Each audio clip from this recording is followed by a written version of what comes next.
Okay, so it's not looking great. It's not looking great today, guys, for SoFi stock and for the entire stock market after we got the CPI data from January this morning, which obviously we're going to break down. It came in hotter than expected. Inflation is starting to creep up, guys, and well, it might go up even more with the tariffs that are lined up right now. There's a lot going on, guys. We have a lot to cover, but first, hit the like button. Do not forget to subscribe. We just hit 50K, but we're on the way now to 100K, guys. So make sure to subscribe and get your 30 stocks for Moomoo. Open up your account, fund it with at least $100. You get 5 free stocks. Fund it with at least $2,000. You get 25 more stocks, totaling 30 free stocks. So, guys, use that link down below or go to stocksurfest.com/Moomoo.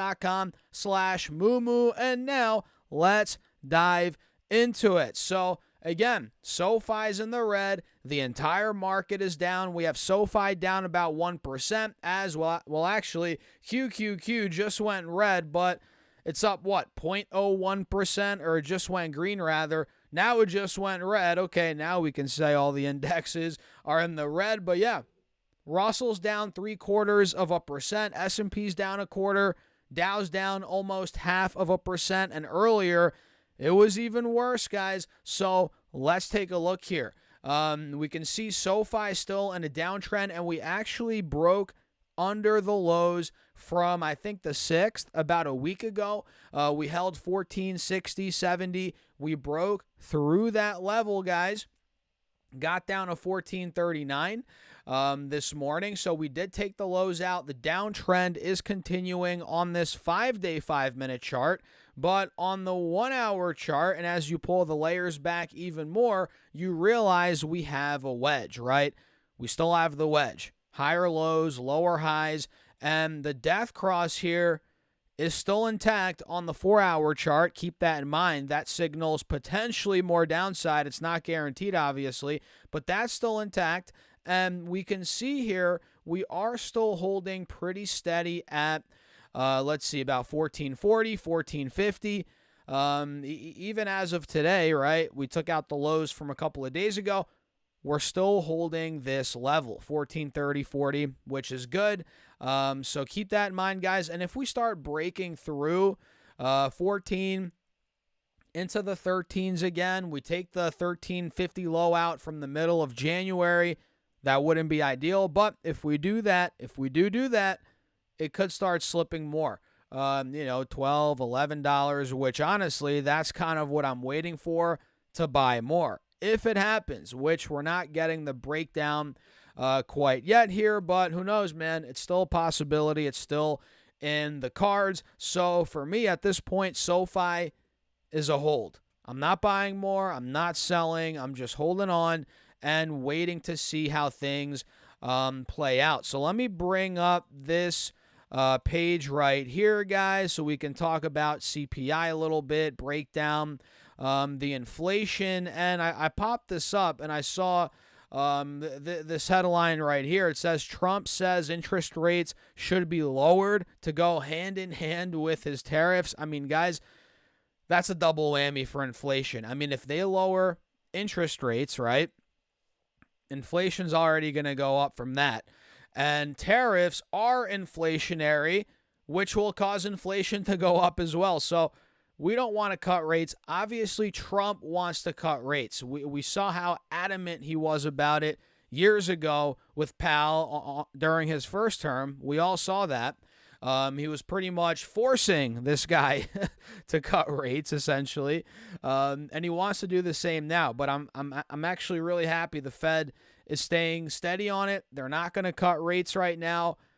They're holding steady, which is good. That's what they should do at this point with the CPI reading we just got and with tariffs coming down the pipeline, man. Those are already inflationary, as you guys should know at this point. You all probably know that. I know, you guys know your stuff, right? So the CPI, which is a broad measure of costs in goods and services across the U.S. economy, accelerated a seasonally adjusted 0.5%, 0.5% for the month, putting the annual inflation rate at 3%. And they were higher, these rates that came in, than the respective Dow Jones estimates, which were 2.9% for the annualized number. Again, it came in at 3%. And the monthly number was 0.3%. That was the estimate. And the actual number came in at 0.5%. Man, hotter than expected. Definitely hotter than expected. And let me come over here. Actually, wait, what was the core CPI? Looks like excluding volatile food and energy prices, the CPI rose. The core CPI rose 0.4% on the month, putting the 12-month inflation rate at 3.3%. The estimates were 0.3% and 3.1%, respectively, which, core CPI hotter than expected as well. So I just don't freaking understand why Trump, obviously he wants his presidency to go as great as possible, as every president wants, right? It doesn't always go that way, but I just don't get why he wants to lower rates. It's just insane. I don't get it. He's adamant about that, but hey, it is what it is, man. It is what it is. I don't agree with that. I think rates should stay steady right now. I don't think we should hike rates. That would stun the markets probably. That would not be good. I don't think we should hike rates, but we should keep them where they're at, because look at this chart. This is the 1 month percent change in CPI for all urban consumers, seasonally adjusted, man. This has stair-stepped up over the last half of a year here, 6 months. July it was 0.1, it was 0.2% in August, September, October, so it flatlined there a little bit, and then it went to 0.3 November, 0.4 December, 0.5 January. Is it going to go to 0.6 next month, man?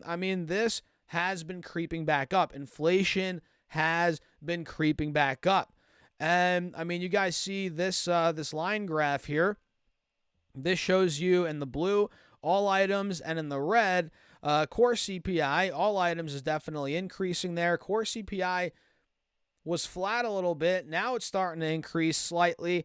But let me come down here to the categories. I'm not going to spend too much time on this here, guys, but let me just see any massive increase in these categories. Fuel oil went from 2.1% in December to 6.2% in January. That's a big jump month over month. Very big jump. Probably the biggest one we'll see on here. The used cars and trucks, 0.8% in December, 2.2% in January. So that came up a little bit, while new vehicles came down 0.4 in December, 0. We saw 0 in January there. So that's pretty good. But other than that, man, fuel oil saw a big spike. Other than that, nothing too crazy in terms of these categories. No need to go too deep into these. But really, man, what you have to realize is inflation is creeping back. It's not fully, obviously, what it was a couple of years ago. It's nowhere near that. But it is creeping up a little bit. And, with tariffs coming down the pipeline, who knows? Inflation could continue to creep up a little bit. I hope not. I really don't want that to happen, but it's possible. It's possible, and the markets are selling off. SoFi is down. Small caps are down. Every index is down, right? Oil is down. The metals are down, other than silver. Silver's looking decent. It's actually up 1.5%. But, yeah, man, it's one of those days. And I don't think this is going to crash the stock market or anything like that.